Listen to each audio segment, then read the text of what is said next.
ಸದಸ್ಯ ಸಿ.ಟಿ. ರವಿ ಅವರ ಮೇಲೆ ಒಂದು ಆರೋಪ ಕೇಳಿ ಬಂದಿತ್ತು. ಏನಂದರೆ ಅವರು ಒಂದು ಅವಹೇಳನಕಾರಿ ಪದವನ್ನು ಬಳಕೆ ಮಾಡಿದ್ದಾರೆ ಅಂತ ಹೇಳಿ ಅವ್ರನ್ನ ಬಂಧನ ಕೂಡ ಪೊಲೀಸರು ಮಾಡಿರುವಂಥದ್ದು.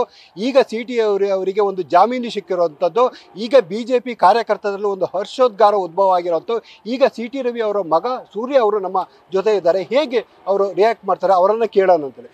ಸರ್, ಈಗ ಸಿ.ಟಿ. ರವಿಯನ್ನು ಬಂಧನದ ಭೀತಿ ಆಯಿತು, ಹಾಗೆ ಮತ್ತು ಈಗ ಜಾಮೀನು ಕೂಡ ಸಿಕ್ತು. ಈಗ ಹೇಗೆ ಅನ್ನಿಸ್ತಿದೆ ಸರ್ ನಿಮ್ಗೆ?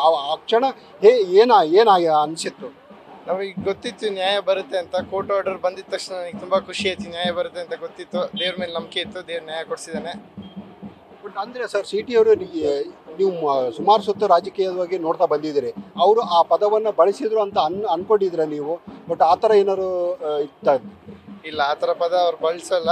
22 ವರ್ಷದಿಂದ ನೋಡ್ತಿದ್ದೀನಿ ನಾನು.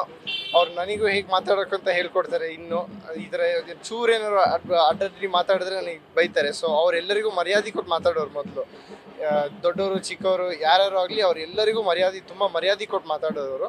ಸೊ ಆ ಥರ ಪದ ಉಪಯೋಗಿಸಿದ್ದಾರೆ ಅಂತ ಹೇಳಿದಾಗ ಒಂಥರ ಶಾಕ್ ಆಯ್ತು ನನಗೆ. ಇನ್ನೂ ನಂಬಲ್ಲ, ಯಾವತ್ತೂ ನಂಬಲ್ಲ, ಯಾರು ನಂಬಲ್ಲ ಅದು. ಬಟ್ ಒಂಥರ ಕೇಳಿದಾಗ ಶಾಕ್ ಆಯ್ತು. ಹೌದು, ಬಟ್ ಆ ಥರ ಪದ ಅವ್ರು ಉಪಯೋಗಿಸಲ್ಲ. ಬಟ್ ನೀವು ಅವ್ರ ಜೊತೆಗೂ ಕೂಡ ಕೆಲವು ಟೈಮು ಓಡಾಡ್ತಾ ಇದ್ರಿ. ಅಂದರೆ ಯಾರ್ಯಾತ್ರ ಮಾತಾಡ್ಬೇಕಾದ್ರೆ ಆ ಥರ ಪದಗಳು ಅಲ್ವಾ, ಭಾಷಣವನ್ನು ಮಾಡಬೇಕಾದ್ರೆ ಏನಾದ್ರು ಆ ಥರ ಬಳಸಿದ್ದೇನಾದ್ರು ನೋಡಿದ್ರು ಅದನ್ನು? ಅವ್ರು ಆ ಥರ ಮಾತಾಡೋದಿಲ್ಲ. ಅವರಿಗೆ ಆ ಥರ ಪದಗಳು ಆ ಥರ ಬರೋದೇ ಇಲ್ಲ. ಅವ್ರು ಮಾತಾಡ್ಬೇಕಾದ್ರು ಅವರು ಕರೆಕ್ಟಾಗಿ ಮಾತಾಡ್ತಾರೆ. ಅವ್ರ ನಾಲ್ಗೆ ಮೇಲೆ ಒಂದು ಗ್ರಿಪ್ ಇದೆ ಅವರಿಗೆ. ಹಂಗೆ ಯಾವತ್ತೂ ಆ ಥರ ಕೆಟ್ಟ ಮಾತಾಡಲ್ಲ ಅವರು. ಇವಿಷ್ಟು ಸೂರ್ಯ ಅವರು ಹೇಳುವಂಥದ್ದು. ಏನಂದರೆ ಸಿ.ಟಿ. ರವಿ ಅವರು ಯಾವತ್ತೂ ಕೂಡ ಒಂದು ಒಬ್ಬರ ಹತ್ರ ಮಾತಾಡಬೇಕಾದ್ರೆ ಅವರು ಆ ಪದವನ್ನು ಬಳಸಲ್ಲ. ಬಟ್ ನಮಗೆ ನಂಬಿಕೆ ಇತ್ತು ಅವರಿಗೆ ಜಾಮೀನು ಸಿಗ್ತದೆ ಅನ್ನೋದು ಒಂದು ಹರ್ಷವನ್ನು ವ್ಯಕ್ತಪಡಿಸಿರುವಂಥದ್ದು. ಕ್ಯಾಮ್ರಾಮನ್ ಪ್ರವೀಣ್ ಜೊತೆ ಮಹಾರುದ್ರ ಹಿತ್ತಲಗೊಪ್ಪ, ನ್ಯೂಸ್ ಬಟ್ ಚಿಕ್ಕಮಗಳೂರು.